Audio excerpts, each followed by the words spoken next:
নমস্কাৰ স্বাগতম জনাইছো এয়া হৈছে দ্য প্ৰাইম শ্ব আৰু ষ্টুডিঅ'ত মই প্ৰাঞ্জল প্ৰতিম হাজৰিকা অসম বিধানসভাৰ খবৰ আৰু অসম বিধানসভা বুলিলে এইকেইদিন গৰম বতাহ বলি আছে তাত তৰ্কাতৰ্কি বাক বিতণ্ডা শাসক বিৰোধীৰ সমান্তৰালভাৱে ৰাজ্যসভা নিৰ্বাচনৰ প্ৰসংগও যিহেতু উত্থাপন হৈ আছে আৰু এইবাৰ অত্যন্ত আকৰ্ষণীয় হ'ব ৰাজ্যসভাৰ দুখন আসনৰ নিৰ্বাচন বিশেষকৈ দ্বিতীয় আসনখনক লৈ এতিয়া ব্যাপক গুণাগথা মুখ্যমন্ত্ৰীয়ে যদি কৈছে কিবা এটা তাৰ বিপৰীতে বিৰোধীৰো আন কিবা এটা আমি শুনিবলৈ পাইছোঁ মুখ্যমন্ত্ৰীয়ে কৈছে যে কেৱল ৮-৯ জন বিধায়কে এতিয়া বিৰোধীত থাকিব বা কংগ্ৰেছত থাকিব বাকি সকলো বিধায়কে বিজেপি সমৰ্থনত ভোট দিব এই সকলো বিষয় আতিগুৰি মাৰি আমি আলোচনা কৰিম পুংখানুপুংখ ৰূপত বিশ্লেষণ কৰিম দ্য প্ৰাইম শ্ব'ত আপোনালোকৰ বাবে কিন্তু প্ৰথমে খবৰ ৰাজ্যৰ বজাৰত এতিয়া নিয়ন্ত্ৰণহীন হৈছে পৰিৱেশ চৰকাৰৰ নিয়ন্ত্ৰণৰ বাহিৰত গুচি গৈছে বজাৰ বৃহৎ বণিক গোষ্ঠীয়ে এতিয়া নিয়ন্ত্ৰণ কৰিছে চেনি চাউল তেল কণী মাছ মাংসৰ বজাৰৰ পৰা সিমেন্ট ৰড শিলবালিৰ বজাৰলৈকে ফলত দিশহাৰা হৈ পৰিছে সাধাৰণ গ্ৰাহক ইচ্ছামতে প্ৰতিবিধ সামগ্ৰীৰ মূল্য বৃদ্ধি ঘটাই কোটি কোটি টকা লুণ্ঠন চলোৱাৰ পিছতো ৰহস্যজনকভাৱে নীৰৱতা অৱলম্বন কৰিছে বিজেপি চৰকাৰে ইয়াক লৈ আজি বিধায়কসকলে কি মন্তব্য প্ৰদান কৰিলে আগবঢ়াই লৈছো প্ৰথমে এক প্ৰতিবেদন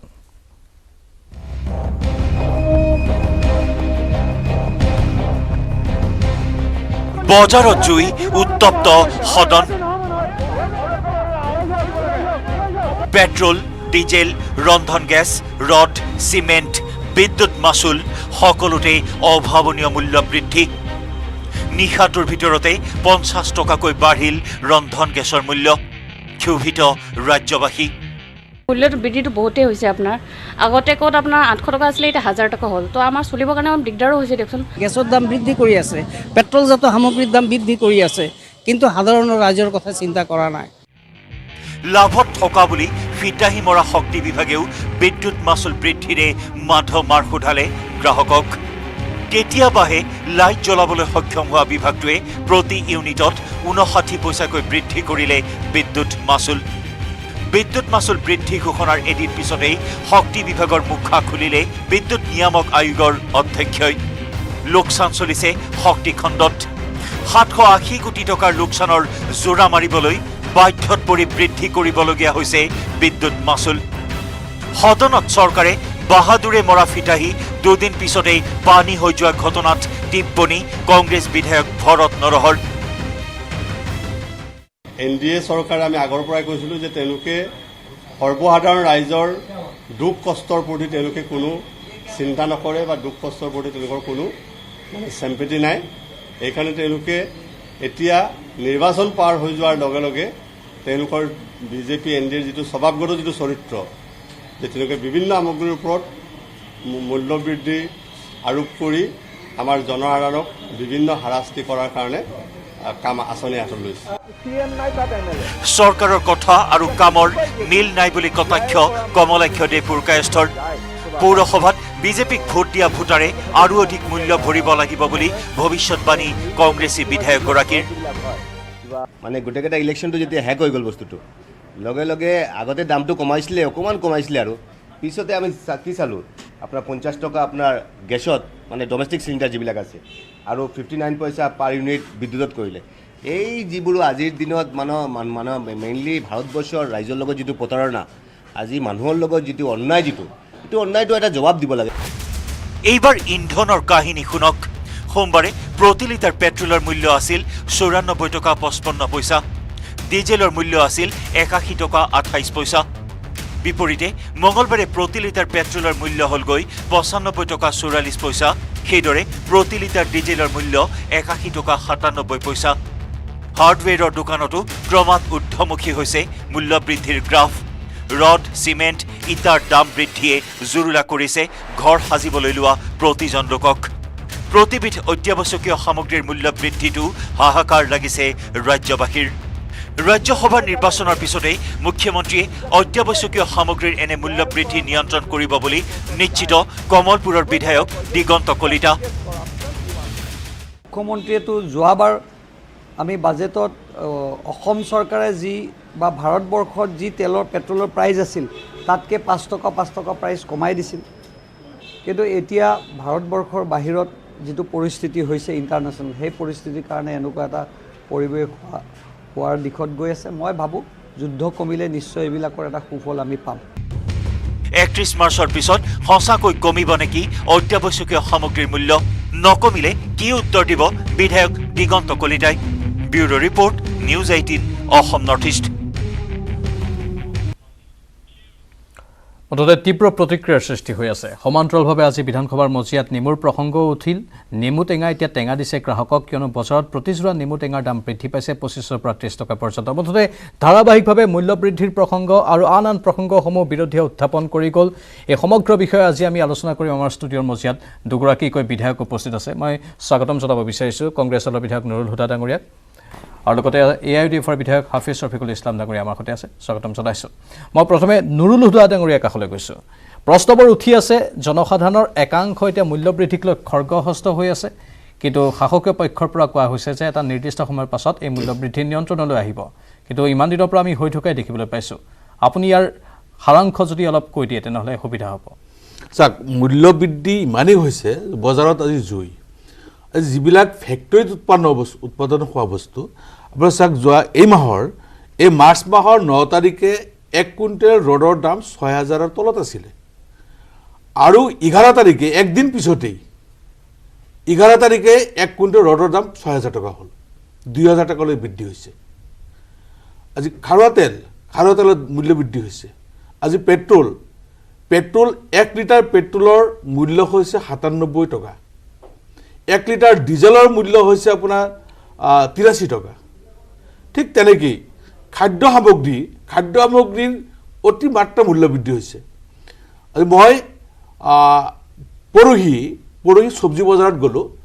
200 টকা কেজি ভেন্দি 200 টকা কেজি বিচাৰিছে। নেমু এটা নেমু 10 টকাত বিচাৰিছে, 10 টকা বিচাৰিছে। গতিকে এই কৃষিজাত সামগ্ৰী মূল্য বৃদ্ধিত মই বিৰোধিতা কৰিবলৈ নাযাওঁ, যিহেতু কৃষকে উৎপন্ন কৰে, কৃষকে প্ৰাপ্যটো পাব লাগে, কিন্তু কৃষকে প্ৰাপ্য পোৱা নাই, মধ্যভোগীয়ে পাইছে। আজি নেমু গুৱাহাটীত এটা নেমু 10 টকাত কিনিব লাগে, কিন্তু আমাৰ গাঁৱৰ পৰা এটা নেমু আপুনি 2 টকাত তেওঁলোকে কিনি আনে, 1.5 টকা 2 টকাত কিনি আনে। ঠিক তেনেকৈ প্ৰতিটো বস্তু আমাৰ আজি বিধানসভাত এই কথাটো আমি পৰ্যালোচনা কৰিছোঁ, চৰ্চা হৈছে যে আমাৰ খেতিয়কসকলে, এই যে চহৰ অঞ্চলত যিবিলাক লোক বাস কৰে, তেওঁলোকে বহু কষ্ট কৰি খেতিত আপোনাৰ শাক চব্জিবিলাক উৎপন্ন কৰে, কিন্তু তেওঁলোকে যেতিয়া সেই চব্জিটো তাৰ পৰা আনিবলৈ বজাৰলৈ আনে, মই এক্সাম্পল এটা দিছোঁ, মোৰ সমষ্টি শ্ৰুতিপাৰ বজাৰ, শ্ৰুতিপাৰ চহৰ অঞ্চল, তাৰ পৰা জুৰিয়ালৈ আনি তেওঁলোকে বিক্ৰী কৰিব লাগে। কিন্তু এই শ্ৰুতিপাৰ য'ত প্ৰডাক্ট হয় আপোনাৰ চব্জি, তাৰ পৰা আনিব লাগে গুড়াগাড়ীত আনিব লাগে, তাত কিন্তু বেলেগ গাড়ী নাই, গুড়াগাড়ীত আনিব লাগিব বা মহৰ গাড়ীত আনিব লাগিব। মহৰ গাড়ীত আনি আকৌ নাৱেদি পাৰ কৰিব লাগিব, নাৱেদি পাৰ কৰি আকৌ গুড়াগাড়ী বা মহৰ গাড়ী ল'ব লাগিব, তাৰপিছত আকৌ বজাৰলৈ যাব। ঠিক তেনেকৈ যিটো ভাড়া কৃষকে দিব লাগে, আৰু এই কৃষি সামগ্ৰীখিনি বজাৰত বিক্ৰী কৰি সেই পইচাটো নাপায়, লুণ্ঠন কৰিছে মধ্যভোগীয়ে। এয়া কংগ্ৰেছ দলৰ পোনপটীয়া অভিযোগ। মধ্যভোগীক যেতিয়ালৈকে নাকি লগোৱা নহ'ব তেতিয়ালৈকে মূল্যবৃদ্ধি হৈ থাকিব। নেমুৰ কথাই কওক বা আন আন শাক বা বিভিন্ন ধৰণৰ খাদ্য সামগ্ৰীৰ কথাই কওক। মই ৰফিকুল ইছলাম ডাঙৰীয়া আপোনাৰ কাষলৈ আহিছোঁ। বাজেটত এটা কথা উল্লেখ কৰিলে বিত্তমন্ত্ৰীয়ে যে এই বাজেটখনে 3,30,00,000 লোকক সকাহ দিব। সঁচাকৈয়ে সকাহ দিবলৈ গৈ আছে নে সকাহ দিব নোৱাৰিব? আপুনি কৈ আছিল আজি বিধানসভাৰ মজিয়াত, আপোনাৰ প্ৰশ্নটো আমি শুনিলোঁ যে নিযুক্তি প্ৰক্ৰিয়া ক'ত গ'ল। 1 লাখ নিযুক্তিৰ কথা ক'লে, প্ৰতিশ্ৰুতি অনুসৰি আৰম্ভণিতেই সেই 1 লাখ নিযুক্তি প্ৰক্ৰিয়া ক'ত গ'ল? কিন্তু চৰকাৰে কৈ আছে তেওঁলোকে নিযুক্তি প্ৰক্ৰিয়া সকলো ব্যৱস্থা লৈছে, ইতিমধ্যে 85,000 নিযুক্তি দিবলৈ লৈছে, তাৰপাছত আন 14 বা 15,000 দিব, আৰু লাহে লাহে আন নিযুক্তিসমূহ দি থাকিব। আপুনি কিয় অসন্তুষ্ট হৈ পৰিল?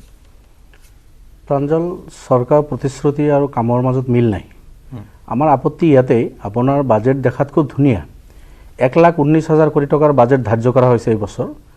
যোৱা বছৰ আপোনাৰ আমি যেতিয়া নিৰ্বাচিত হ'লোঁ, 21-22 যিটো বাজেট আছিল, ইয়াৰ আগত হেমন্ত বিশ্ব ডাঙৰীয়াৰ চৰকাৰে হেৰি কৰিলে 1,04,00,000 কোটি টকাৰ বাজেট আছিল,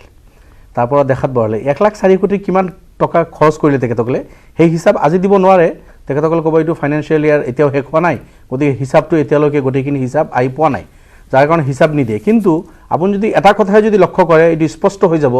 যে কথা আৰু কামৰ লগত মিল নথকাৰ। হেমন্ত বিশ্ব ডাঙৰীয়া ইলেকশ্যনৰ আগত তেখেতে প্ৰতিশ্ৰুতি দিছিল যে প্ৰথম বছৰ মই 1 লাখ চাকৰি মোৰ গুণি মই 1 লাখ গণি 1 লাখ চাকৰি দিম, আৰু সেই কথাটো বাৰ বাৰ আমি সুধি আছোঁ, তেখেতসকলে স্পষ্ট কোৱা নাই। ফাইনেন্সিয়াল ষ্ট্ৰেংথ যদি নাই তেখেতসকলে চিধা ক'ব পাৰে যে ফাইনেন্সিয়াল ষ্ট্ৰেংথ আমাৰ নাই, সেই শক্তি নাই, আমি নিযুক্তি দিব নোৱাৰিম, প্ৰতিশ্ৰুতি দিছিলোঁ ফাৰ্ষ্ট বছৰ নহয় ছেকেণ্ড ইয়াৰত আমি দিম, এই কথাটো কিন্তু নকয়। এবাৰ কৈছিল বিত্তমন্ত্ৰী ডাঙৰীয়ানী এবাৰ মাজত কিন্তু কৈছিল তেখেতে যে 1 লাখ চাকৰিতে সম্ভৱ হৈ নুঠিব, আকৌ কিন্তু সেই কথাটো উল্টালে তেখেতসকলে, হয়তো ক'ৰবাৰ পৰা প্ৰেছাৰ পৰিছে, এতিয়া আকৌ কয় যে নহয় আমি অটল আছোঁ আমাৰ প্ৰতিশ্ৰুতিত। কিন্তু আজিও সেই কথাটো স্পষ্ট হৈছে প্ৰশ্নত যে তেখেতসকলে ইতিমধ্যে মাত্ৰ 1150 চাকৰিহে দিছে 1 লাখৰ মাজত, 10 মাহ উকলি গ'ল, মাত্ৰ 2 মাহ আছে। এই 2 মাহৰ ভিতৰত তেখেতসকলে বাকী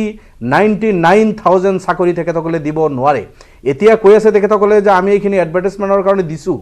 মে' মাহত এডভাৰটাইজ কৰিব, প্ৰক্ৰিয়া চলি আছে। এই প্ৰক্ৰিয়া তেখেতসকলে যিটো প্ৰতিশ্ৰুতি আছিল যে প্ৰথম বছৰ 1 লাখ চাকৰি মূৰ গুণি গুণি দিম, মাত্ৰ 1000 বা 1200 চাকৰিয়ে দিব পাৰিলে, 99,000 চাকৰি দিব নোৱাৰিলে, এই গোটেইখিনি গৈ ছেকেণ্ড ইয়াৰত হ'ব, অৰ্থাৎ 2022-23 যদি তেখেতসকলে দিয়ে, এতিয়াও আমি বিশ্বাস কৰিব নোৱাৰোঁ যে 1 লাখ দিব নে নাই, কিয়নো এই বাজেট ভাষণ যদি আপুনি পঢ়ে তাতে 53,000ৰে হিচাপ দিছে, বিভিন্ন ডিপাৰ্টমেণ্টত যিবিলাক ভেকেণ্ট পোষ্ট এইবিলাক হিচাপ কৰি গোটেইখিনি আনি 53,000 দিছে, বাকীখিনি গুলমুল কৰি কৈছে যে আৰু 14,000 এনেকুৱা আৰু কিছু পোষ্ট আছে, এনেকুৱা গৈ গৈ 1 লাখ হ'ব, এই কথাটো তেখেতসকলে কৈছে। যদি এইখিনি দিয়েও যদি সন্দেহ আছে, যদি দিয়ে 2022-23ত হ'ব, 21-22ত মাত্ৰ 1100 চাকৰিয়ে তেখেতসকলে দিলে, প্ৰতিশ্ৰুতি আছিল 1 লাখ, য'ত 1 লাখৰ প্ৰতিশ্ৰুতি দি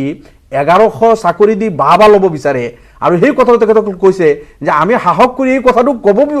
যে পাৰিছোঁ, ইয়াৰ কাৰণে ধন্যবাদ দিব লাগে। অসমখনক ইমান এনেকুৱা এটা পৰ্যায়লৈকে লৈ গৈছে যে প্ৰতিশ্ৰুতি মিথ্যা এটা দি বাহ তেখেতসকলে ল'ব বিচাৰিছে আৰু এবছৰ পিছুৱাই দিলে ৰাজ্যখনক। মই বুজি পাইছোঁ, যিহেতু কেৱল এতিয়া বিৰোধীৰ 2জন বিধায়কহে আছে আমাৰ ষ্টুডিঅ'ত, আমি শাসকীয় পক্ষৰ বিধায়ককো আমন্ত্ৰণ জনাইছোঁ বা মিত্ৰজোঁটত থকা বিধায়ককো আমন্ত্ৰণ জনাইছোঁ। তেওঁলোক আহি পাব, কিছু পলম হ'ব আহি পাওঁতে, কিন্তু দৰ্শকসকলক কৈ থওঁ যে একপক্ষীয় যাতে নহয় সমগ্ৰ বিষয়টো,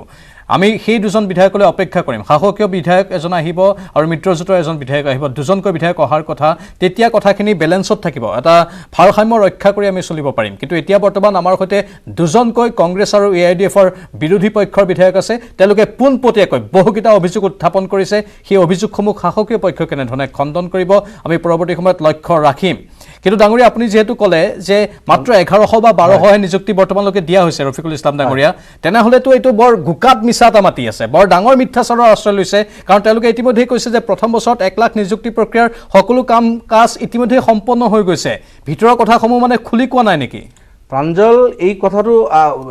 শাসক পক্ষৰ বিধায়ক আহিলেও এই কথা স্বীকাৰ কৰিব।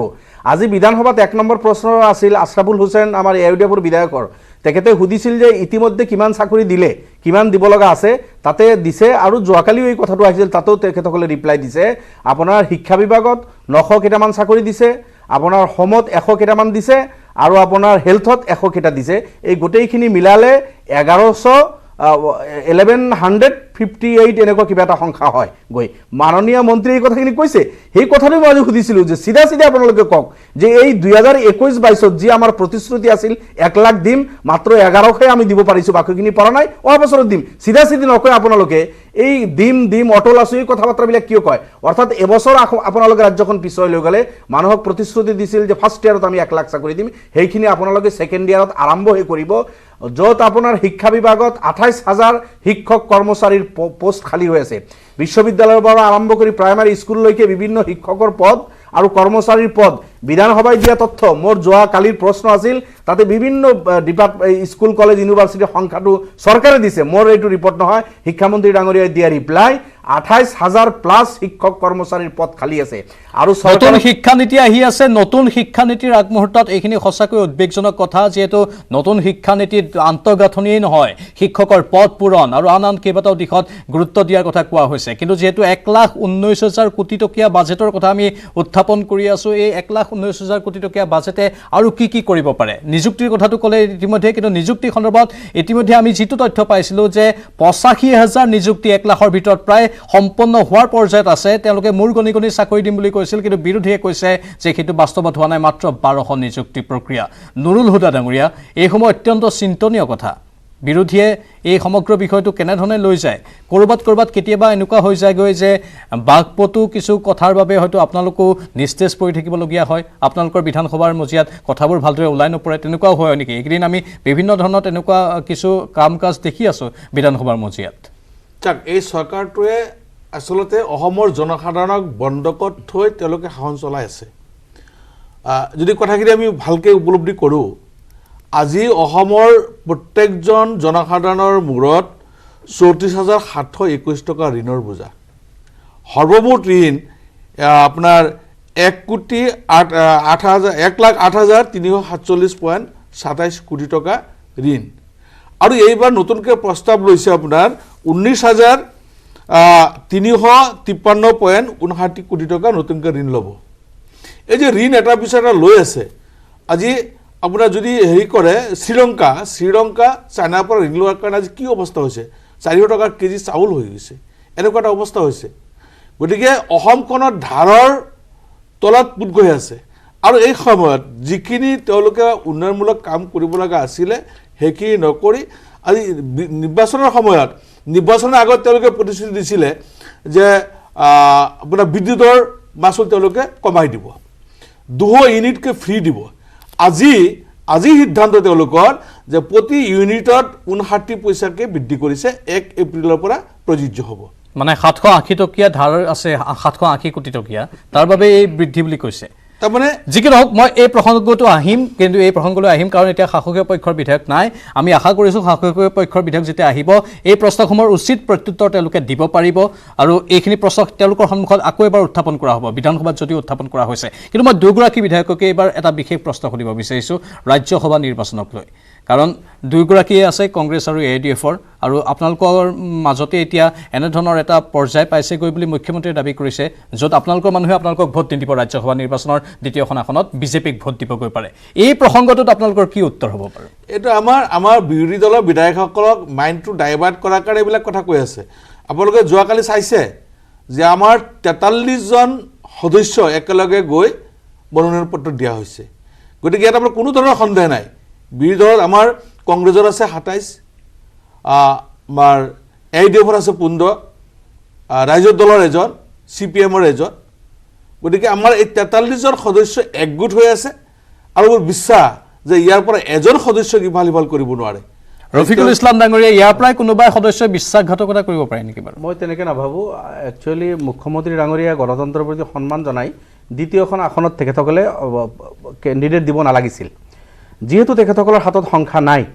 শাসক দল তেখেতসকলে অসমৰ জনতাই তেখেতসকলক ভোট দিছে ৰাজ্যখনৰ ডেভেলপমেণ্টৰ স্বাৰ্থত তেখেতসকলৰ হাতত যেতিয়া সংখ্যা নাই এনে ক্ষেত্ৰত মোৰ যদি গণতন্ত্ৰৰ প্ৰতি সন্মান জনাই তেখেতসকলে যদি এই পদত আসন নিদিলেহেঁতেন জনগণে ভাল পালেহেঁতেন কিন্তু ডাঙৰীয়া everything is fair war and লাভ বুলি কোৱা হয় এইখনকো এখন যুদ্ধ বুলিয়েই কিন্তু শাসকীয় পক্ষই ধৰি লৈছে বিজেপিয়ে ধৰি লৈছে যিটো এগ্ৰেছিভ মুড আমি দেখিবলৈ পাই আছোঁ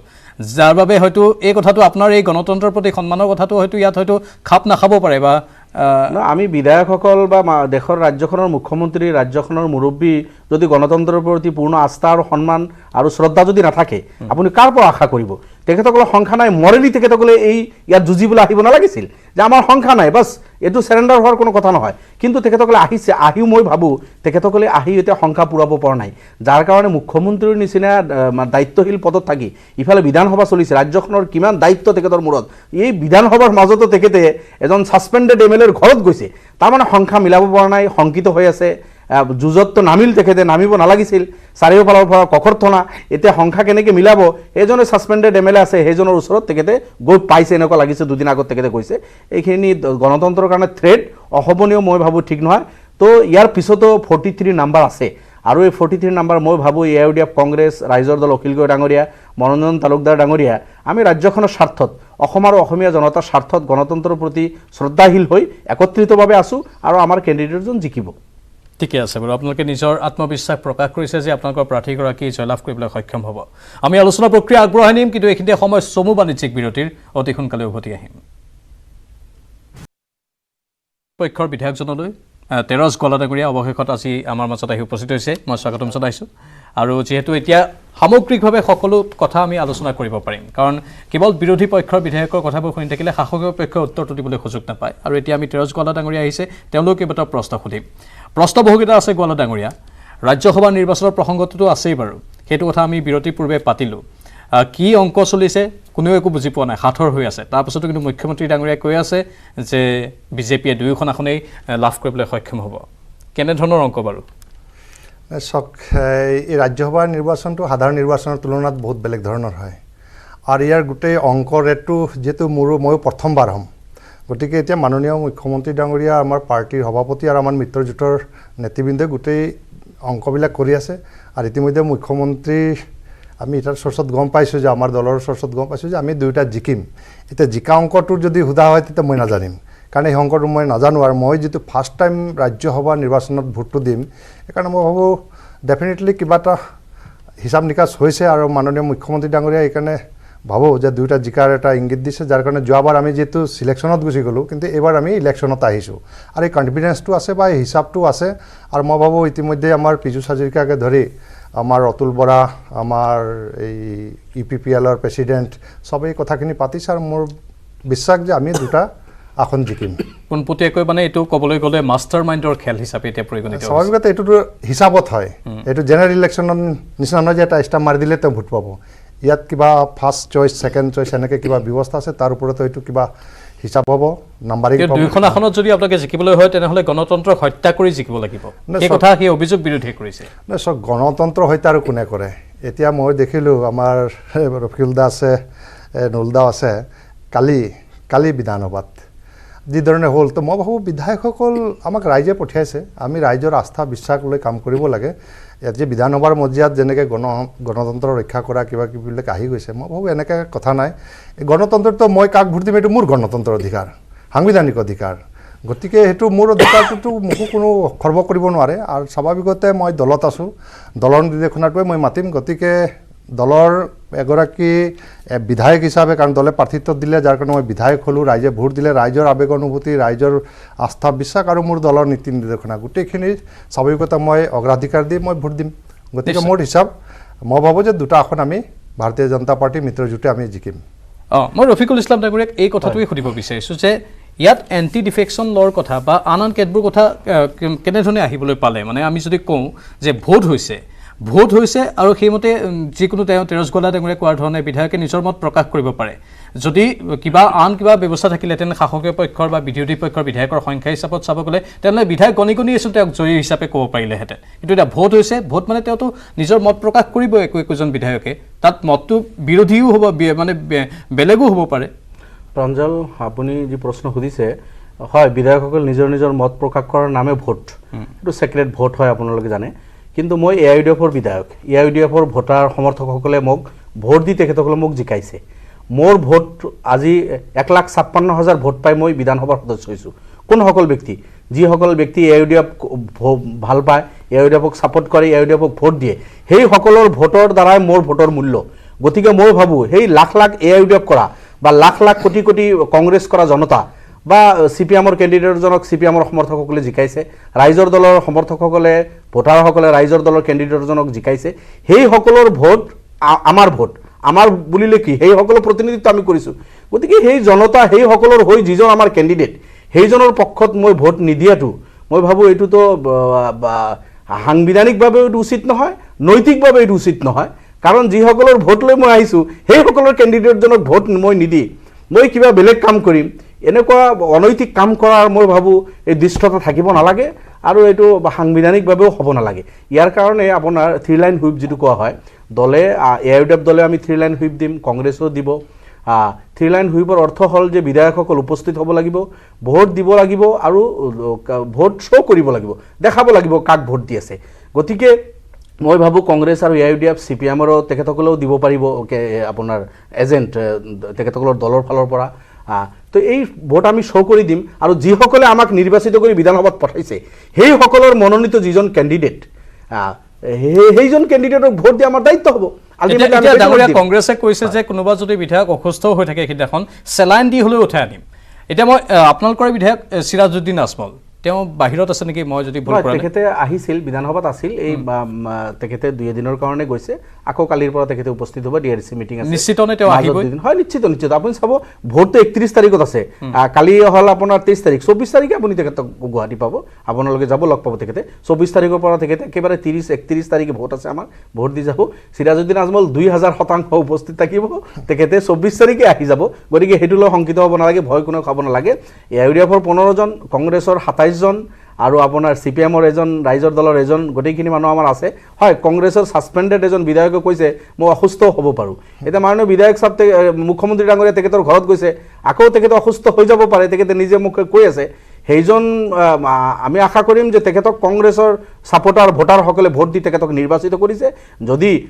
তেখেতৰ ভাল নালাগে এই সকলৰ তেখেতে ৰিজাইন দিব পাৰে বিফৰ ইলেকশ্যন তেখেতে ৰিজাইন দিয়ক শশীকান্তৰ কথা মই কৈছো আৰু যদি হেতু নহয় নৈতিক দায়িত্ব তেখেতৰ যে কংগ্ৰেছে মনোনীত কৰা এআইডিএফে মনোনীত কৰা বিৰোধী মনোনীত কৰা যেজন ক্যান্ডিডেট হেজনৰ পক্ষত তেখেতে ভোট দিয়ক আৰু হেতু যদি তেখেতে নকৰে এন্টি ডিফেকশন ল পৰিব তেখেতে কিন্তু মই নুৰুল হুদা ডাঙৰীয়াক সুধিছো সেই কথাটো আৰু হেজন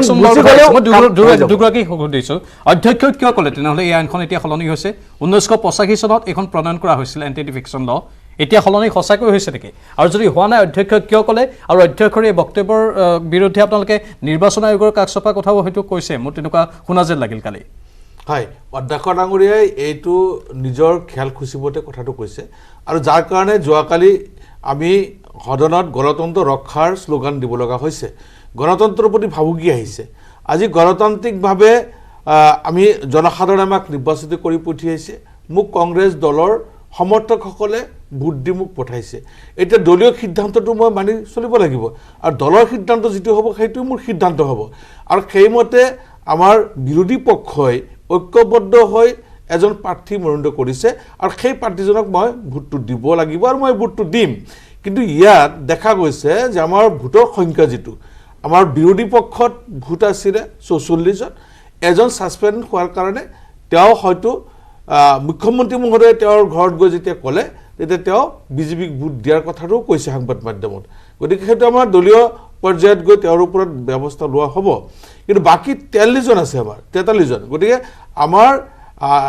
যেহেতু 42টা ভোট হলে আমাৰ হয় গতিকে 43টা আছে গতিকে যোৱা পিৰিয়ডত যেতিয়া আমাৰ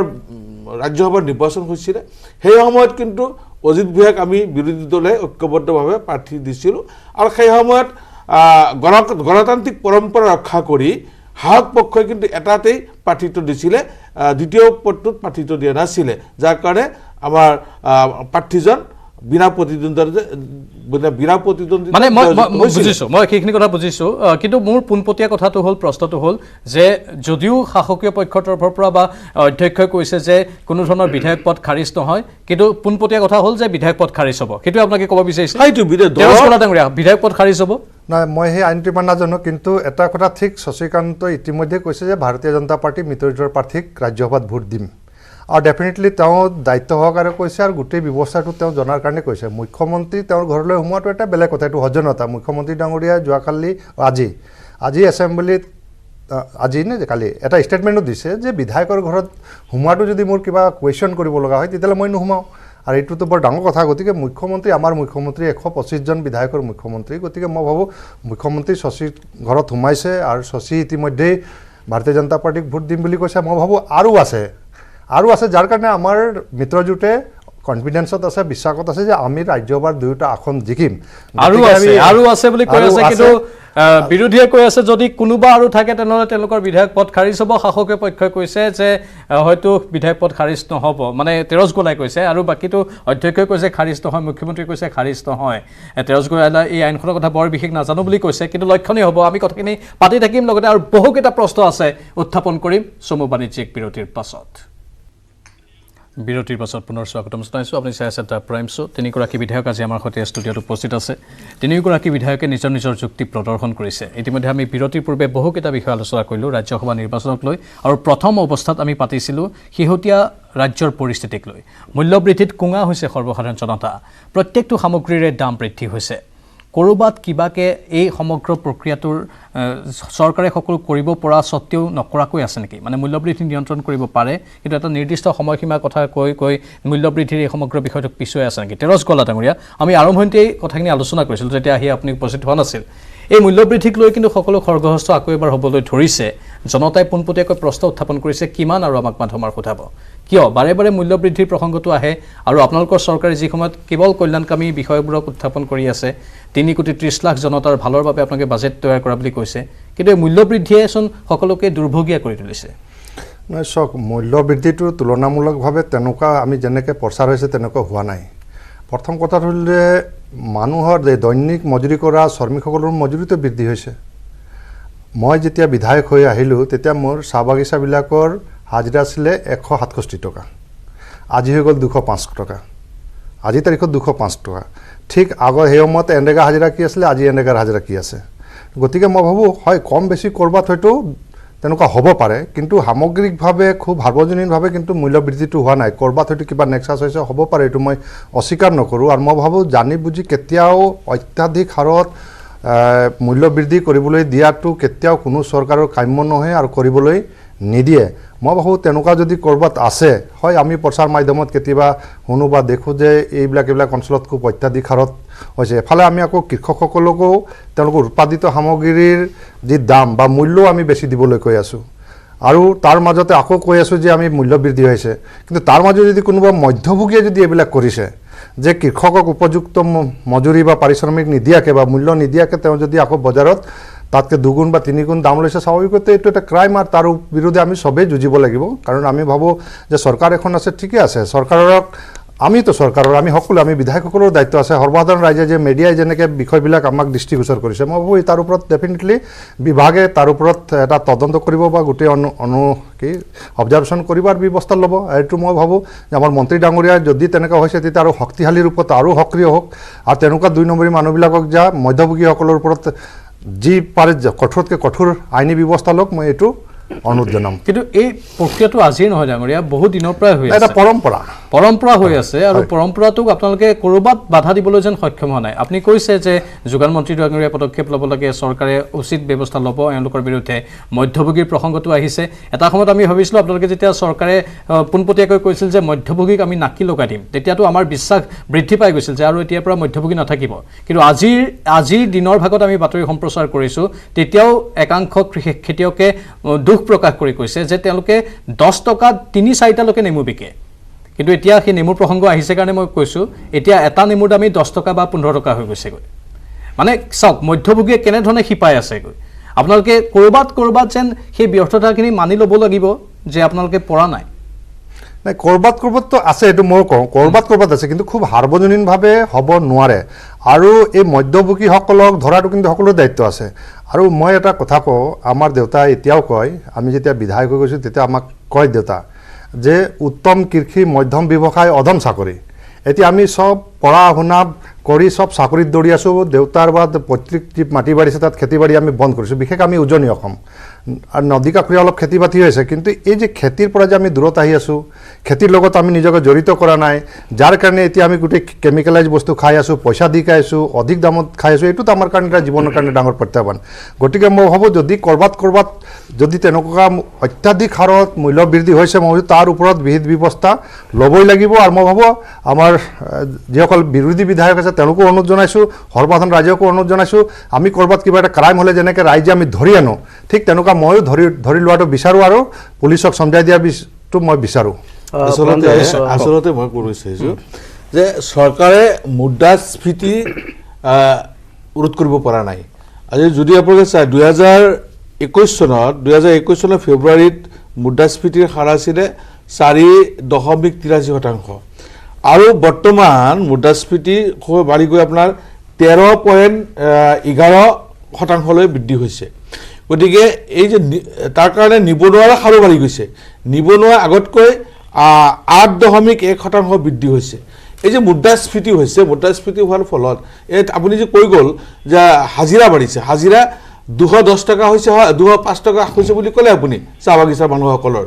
এই 205 টকা হাজিৰা পোৱাৰ পিছত তেওঁ দালি কিমানত কিনিছে চাউল আপোনাৰ তেল কিমানত কিনিছে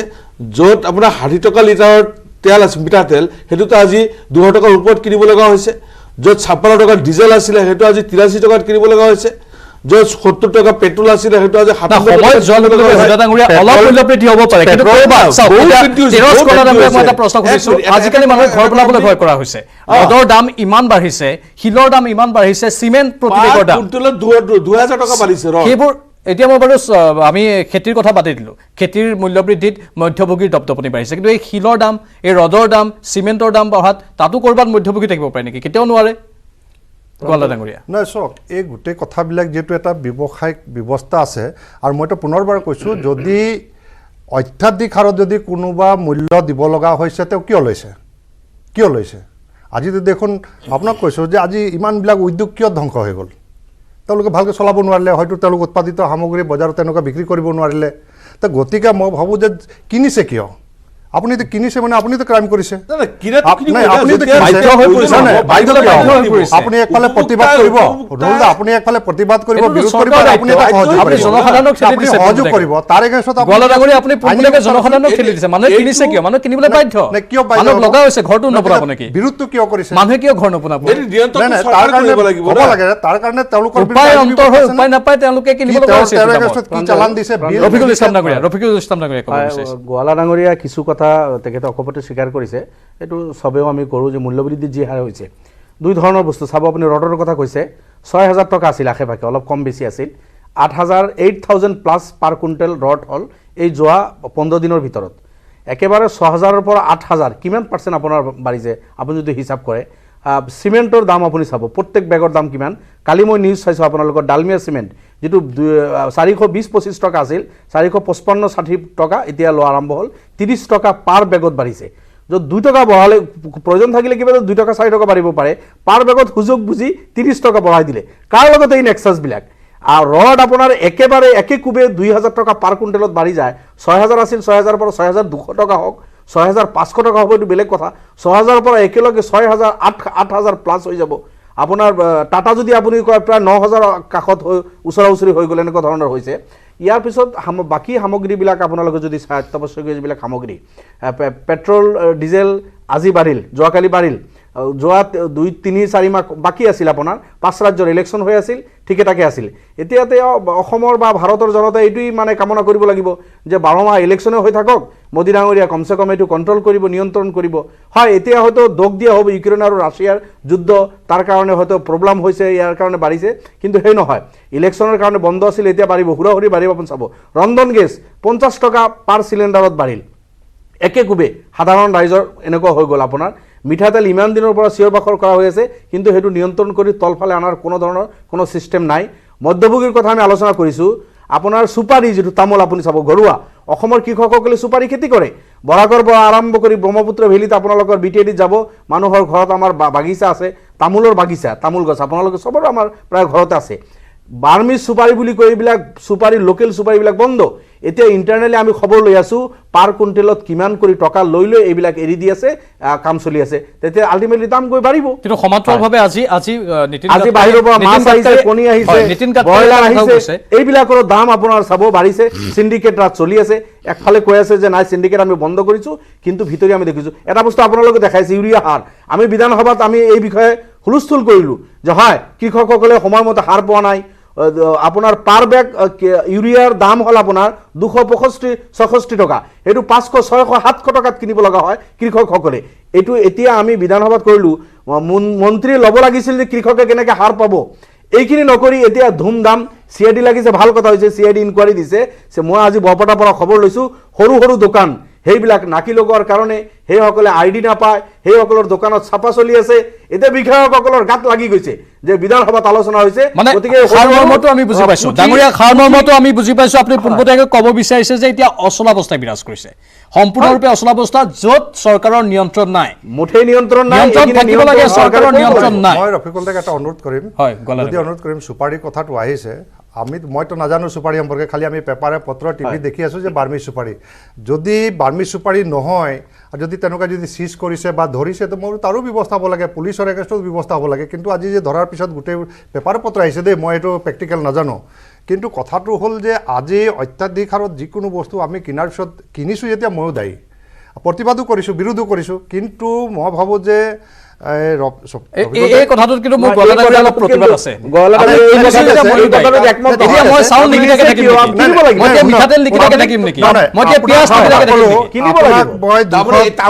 220 টকা হাজিৰাত কাম কৰাই ফ্ৰীকেতো চাউল খুৱাই আছো গোটেই পৰিয়ালটোক। প্ৰায় 2.5 কোটি মানুহ অসমত 3 কোটি 30 লাখ মানুহৰ ভিতৰত 2.5 কোটি মানুহ ফ্ৰী চাউল খাই আছে। 2.5 কোটি চাউল খাই আছে। সেই সংখ্যাটো মই কিমান দূৰ সত্য নাজানো। 2.5 কোটি মানুহে ফ্ৰী চাউল খাই সংখ্যাটো কিমান দূৰ সত্য প্ৰায় আজি অসমৰ 58 লাখ কাৰ্ডৰ অধীনত। প্ৰাঞ্জল এটা কথা মই কওঁ, 5 কেজি চাউল 20 টকা যদি দামত ধৰে, যিবিলাক চাউল আমি দিওঁ 20-25 টকীয়া চাউল, 5 কেজি চাউল পাৰ হেড দিয়া হয়, 5 যদি আপুনি 20 টকা কৰি ধৰে 100 টকা, 25 টকা ধৰিলে 125 টকা, 125 টকাৰ চাউল দিছে। আনফালে এটা পৰিয়ালৰ পৰা ৰন্ধন গেছৰ কাৰণে 50 টকা আপুনি ওলাই ল'লে, মিঠাতেল আপুনি 100 দিব পাৰিলেহেঁতেন 200 টকা লৈ আছে। আপুনি এই যে যিবিলাক চব্জি ইত্যাদি মধ্যভোগীৰ কাৰণে আপোনাৰ মাজত সোমাই গৈছে, যিটো 10 টকা 12 টকা 15 টকা কৃষকে নিজে উৎপাদন কৰি 5 টকা 10 টকাত বিক্ৰী কৰি আছে, কিন্তু 60, 70, 80 টকাত কিনি খাব লগা হৈছে গ্ৰাহকে। ইয়াৰ মাজত পাৰ কেজি 50 টকা ডেইলি দি আছে, 1 কেজি লৈ হাজাৰ হাজাৰ টকা পকেটৰ পৰা ওলাই লৈ যদি আপোনালোকে সিন্ডিকেট কণ্ট্ৰল কৰিব পাৰে, যদি আপোনালোকে নেক্সাছবিলাক বন্ধ কৰিব পাৰে, তেতিয়াহ'লে প্ৰত্যেক ফেমিলিৰ হাজাৰ হাজাৰ টকা সেভ হ'ব। তেতিয়া এই 5 কেজি চাউল নিদিলেও হ'ব। মই দেখাই দিলো, আপুনি চাওক পাৰ চিলিণ্ডাৰত আপুনি 50 টকা লৈ আছে, হয় বাঢ়িছে। আপুনি 70-80 টকাত চব্জি খাই আছে, 20 টকাত কিনিব পাৰে, 20 টকা কেনেকে পাৰে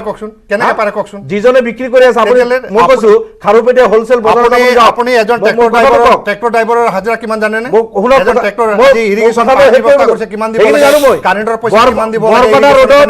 বৰপেটা ৰোডত হোলচেল মাৰ্কেটত লগালে কিমান হাজিৰা দিব লাগে? বৰপেটা ৰোডৰ হোলচেল মাৰ্কেটত গৈ 20 টকা কেজি চব্জি বিক্ৰী হৈ আছে। গুৱাহাটীত আমি 70 টকা কিনি আছো, 50 টকা বাঢ়িল। আজি খাৰুপেটীয়া হোলচেল মাৰ্কেটত 20 টকা দি আপোনাৰ কিনি আনি আছে, গুৱাহাটীত 70-80 টকা বিক্ৰী কৰি আছে। এইখিনি আনতে যিজনে আনিছে মই ব্ৰেক ল'ম বিৰতিলৈ যোৱাৰ পূৰ্বে কিন্তু এটা কথা কওঁ। আজি নীতিন গাডকাৰী এটা কথা কৈছে যে টোল গেটৰ সংখ্যা আৰু বাঢ়িব, 60 কিলোমিটাৰ অন্তৰে অন্তৰে টোল গেট হ'ব। এতিয়া আপুনি ৰফিকুল ইছলাম ডাঙৰীয়াই যিটো কথা ক'লে যে খাৰুপেটীয়াৰ পৰা গুৱাহাটীলৈ আহি দাম বৃদ্ধি পোৱাৰ কথাটো, টোল গেট কেইবাখনো পাৰ হ'ব লাগিব এতিয়া হয়তো আগন্তুক দিনত, আৰু সেই বিষয়টো অত্যন্ত গুৰুত্বপূৰ্ণ। ৰোড টেক্স লয়, টোল গেটৰ প্ৰসংগটো আকৌ এবাৰ আহিছে। 60 কিলোমিটাৰ অন্তৰে অন্তৰে টোল গেট হ'ব পাৰে, কিন্তু আৰু সেই সংখ্যা এতিয়া তেওঁলোকে যিকোনো প্ৰকাৰে বৃদ্ধিৰ ওপৰত গুৰুত্ব দি আছে কেন্দ্ৰীয় চৰকাৰে। মই আলোচনাখিনি আগবঢ়াই নিম, টোল গেট বৃদ্ধিয়ে কেনেধৰণৰ প্ৰভাৱ পেলাব সেইখিনি কথাও থাকিব। লৈছোঁ বাণিজ্যিক বিৰতি।